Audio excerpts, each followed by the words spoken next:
Hello, Mr. Angus Wangus here, making a video. First of all, apologies to everyone. I've been very busy lately and just haven't had the time I want to focus on my projects as deeply as I want to. I've had a chance to fart around here and there, but no time to really get into it. At the end of the days, I'm very, very tired. And but I'll be getting more time to get into that. But just wanted to say, I think about it every day, so I'm still, hard at it in my brain, but need the time to come again, and it will. But I wanted to make a video here about Ed Leedskalnin, who made Coral Castle in Homestead, Florida, oh so many years ago. This little guy, he built a castle out of giant stones that he carved himself out of the ground. One of them was 30 tons. He didn't tell us how he did it. He had this flywheel generator in his castle, and we've speculated about how it operated, how he made electricity with it exactly. He wrote books and he was very cryptic. And I've made vids in the past talking about these things. I think I've shown how this very most likely has a homopolar aspect to it. The very first motor or generator was made by Michael Faraday in 1831, I want to say. Geez, that's a guess. Somewhere around there. And it was a homopolar motor. But we don't use that application very much anymore. But anyways, that was past vids. I'm making a vid because I think I had an idea about what Ed meant about ring the bell twice. Now, outside of his castle, he had a bell and a string to pull, and it said ring the bell twice, right? And drop below, right? But I think I know finally what he meant by ring the bell twice, and just throwing this out there, Ed didn't tell us exactly what he meant by everything. We're left to figure it out. So by no means am I 100% preaching, the Ed the Edisms, but it's an idea I'm throwing out there. Now, it's really occurred to me, a big thing that, first of all, Ed made his PMH, and we've talked about that in the past. 2 coils, right, wired together. Now you could add electricity here, and it becomes a special electromagnet, like we've shown in videos in the past, myself and others. We've put this next to the wheel with a magnet passing in between the prongs, and we've seen what seem to be special reactions, right? The wheel speeds up, and I have tons of videos going over that. Not going to get into that. But one thing that's occurred to me lately is that, and this is, Nikola Tesla, in almost all of his circuits, he incorporates the tank circuit, which is an LC circuit, an inductor, and a capacitor, right?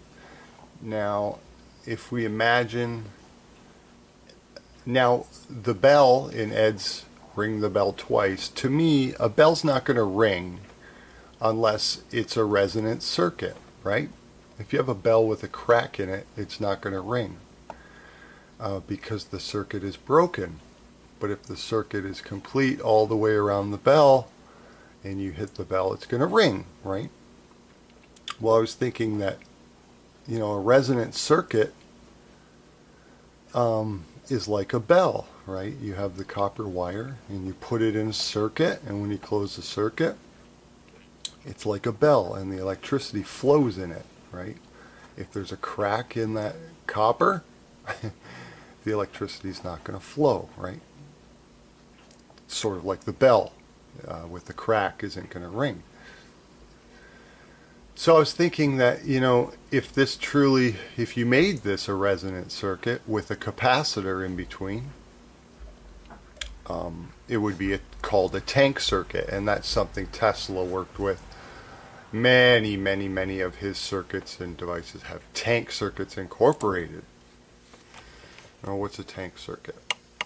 Let me adjust this a bit. Yikes. Okay, so the tank circuit basically is there we go. Alright, sorry about that. So you have a capacitor and an inductor, a coil of wire, right? Now what happens in the tank circuit is that the coil of wire builds a magnetic field around it, and then when the field collapses, it means the energy is coming to the plates of the capacitor, charging the two plates, opposite poles, and at that point the magnetic field will be all the way collapsed. Sorry about that. And the plates will be charged. Then the energy comes from the plates back to the coil, builds a magnetic field, and it goes back and forth. Excuse me. Whoop whoop. Here's a little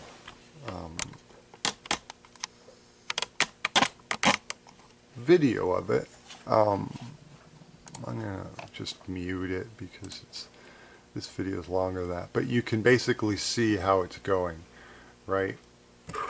And as that magnetic field expands and collapses, it builds the charge on the capacitor plates, and it's going to flip-flop back and forth, right, as it goes back and forth from the inductor to the capacitor. And if these are tuned properly, okay, now I'm going to stop this. Now if these are tuned properly, well, we'll leave it right here. What happens is a coil of wire, depending on its shape and the amount of turns, the amount of copper on it, it has a certain what's called inductance, and the inductance is measured in henries. And if you can get your inductance to match the capacitance of your capacitor, in the sense that they're equally helping each other, theoretically, if in a perfect world with no losses, that energy would go back and forth, without any losses, you know, for indefinitely, right? But of course we have losses, and that doesn't happen, right? But a tank circuit's going to amplify what you can get out of it, and I think all of us who've played with it have seen some of that or watched the demonstrations on YouTube, right? So now I was thinking about Ed's setup and how his PMH here, okay, this is the inductor, these coils right here, right? And now if you hook up here the capacitor and make it a tank circuit, as the magnet passes between the prongs here, it's going to induce a current in the coils.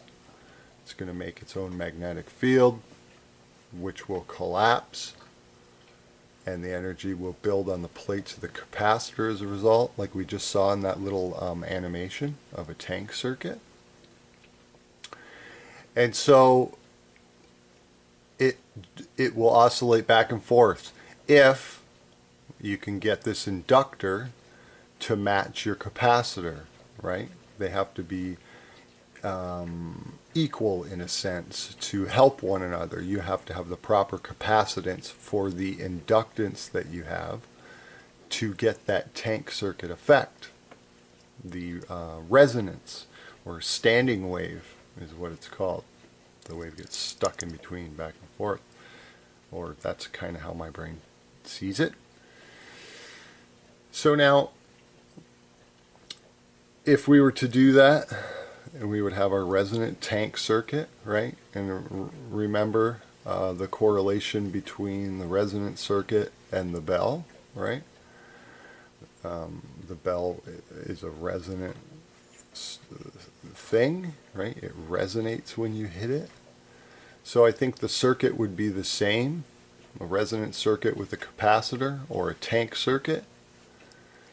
Basically striking that bell with the magnet as it passes between the prongs. Bing, and it first strikes, it first rings the inductor, and the inductor makes its own magnetic field. Then the magnetic field collapses, and it travels down the wires. The electricity, the current travels in the wires, and charges the plates of the capacitor in a tank circuit, a resonant circuit, and rings the capacitor, right? So basically, for every time a magnet passes by these prongs, it first rings the inductor, and then the capacitor rings. The energy goes, the magnetic field collapses, goes to the capacitor, and rings the capacitor, charges those plates. So you get that ringing back and forth. Every time a magnet passes, you ring the inductor, and then it rings the capacitor. So basically this would be your bell.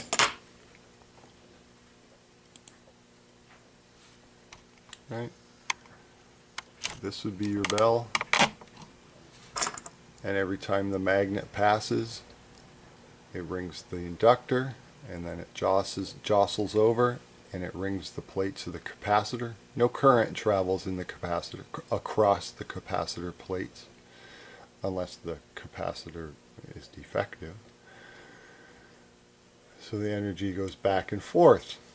Rings here, then it rings there. So rings the bell twice. Now in order to get the resonant effect, you have to have your Henry measurements matching your capacitance in the sense that they work together at the most optimum or resonant frequency. Any coil hooked up to a capacitor like this, any capacitor, any coil hooked together, just like this in this tank circuit configuration, is going to ultimately end up having a resonant frequency inherent in it, right? So if you have a big inductor and a smaller capacitor, or a big capacitor and a small inductor, right, it's going to make the resonant frequency either be higher or lower. Now with the wheel, this would be you know, a way to tune it. You know, you could guess, you could do calculations by measuring your inductor, right? Or what you could do, instead of changing the frequency of the magnet passing to match the resonant frequency of your circuit, what you could do is you could rotate your magnets at whatever frequency you like, right? And then you could tune the resonant frequency of this tank circuit by using a variable capacitor. And a variable capacitor is one which you can tune it. You can adjust it to change the capacitance as a capacitor. So as you change that capacitance, you find the resonant frequency that matches the inductor and the actual frequency of the magnets passing, and that's another way to tune it. It would actually be much easier, right? And there are circuits, our radios are tuned this way. This is exactly how pretty much all of our radios work, right? There's a coil in there, an inductor. You have a variable capacitor, and what you're doing is turning the dial on your radio from one station to the other. You're basically, when you turn that dial, you're changing the capacitance in the variable capacitor inside, and it changes the resonant frequency of the tank circuit in the radio, and it picks up a different station at different frequency settings. But that all being said, I think that Ed's PMH is the resonant circuit. This added with a capacitor is going to be your resonant circuit, like the bell. Each time a magnet passes by, it's going to ring the inductor first, and then it's going to ring the capacitor. Then the next magnet comes and does the same thing, and over and over and over. It rings it twice each time. And like we said, this could be tuned by having a variable capacitor here, right?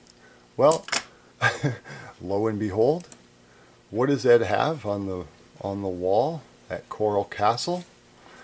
This is a board on the wall in the castle at Coral Castle in his tool room, and it's displaying some of his tools here, right? He's got coils up here. Hard to see through my camera. This looks like a core of some sort. This is a big resistor, I believe, a wire wound homemade resistor, I believe, and other various little devices. But right in the middle of the board, right here, these four things right here, can you guess what those are? These are variable capacitors, right? So Ed was tuning something. Ed was tuning frequencies. He was. That's what you use a variable capacitor for. I can't imagine another use for a variable capacitor, actually. If someone else can, please chime in. But these are variable capacitors, 100% without a doubt. So either he's using these on coils next to his wheel, maybe he's using these out in the field there with his stones somehow, not sure. But makes an awful lot of sense that each time a magnet would, if a magnet passes by his PMH type setup, that it, and he had a tank circuit, let's say he had one or all of these, or one of these variable capacitors hooked up to his coils on his PMH, right? He could tune that variable capacitor to create a resonant frequency in the tank circuit that matches the frequency of the magnets passing by, and this would affect his output for sure. And I don't know what effect it would have. This is something we need to try. And again, I wish I had more time to delve into it, and I will. And these are the types of things I'm going to be getting into. Trying for sure. I can't wait. Every day I drool at the thought of spending more time doing those things. But life goes on. Got to take care of what you got to take care of. That's what I've been doing. But be getting back into it. But I wanted to share this with everyone. The whole idea of the resonant circuit. First of all, the bell being a resonant circuit. A resonant circuit being like a bell, right? Because it rings as the energy goes back and forth from the inductor to the capacitor. It rings twice, actually. And then finally, Ed has these variable capacitors. This is something I noticed a couple of years ago, actually. But, you know, finally throwing it out there. I've told a lot of people about them. I've never made a video. I don't think I've mentioned it. I've mentioned it in videos, but not a video like this about it. But hopefully this creates some ideas for people, and we can crack the nut that is Ed Leedskalnin. Not a big nut, but a tough nut. I should have got him out with his sons. Forgot. Anyways, there you are. Ed, see you, buddy. There you go. There's some thoughts about the bell. A bell being a resonant circuit. Perhaps his coils added with a capacitor being a resonant tank circuit, ringing twice each time a magnet goes by. And then finally, Ed had in his tool room here variable capacitors, which I can only think he was using to change frequencies, tune, right? So there you go. Tell me what you think. Maybe there's some new ideas, you know, going to come of this, I hope. I hope someone can extrapolate further than I can. And there you go, sharing that with you. I wish I had something built to show you, but I just haven't had the time lately, guys. But I will soon. There you go. Just a thought for you thrown out there. Tell me what you think. And I think it's something we need to try. There you are. Take care, everyone, and hopefully have another vid coming soon. I've had the squatch itch, so I'll probably be out in the woods very soon. 2. There you are. Take care. Thanks for watching, and talk to y'all later. Bye.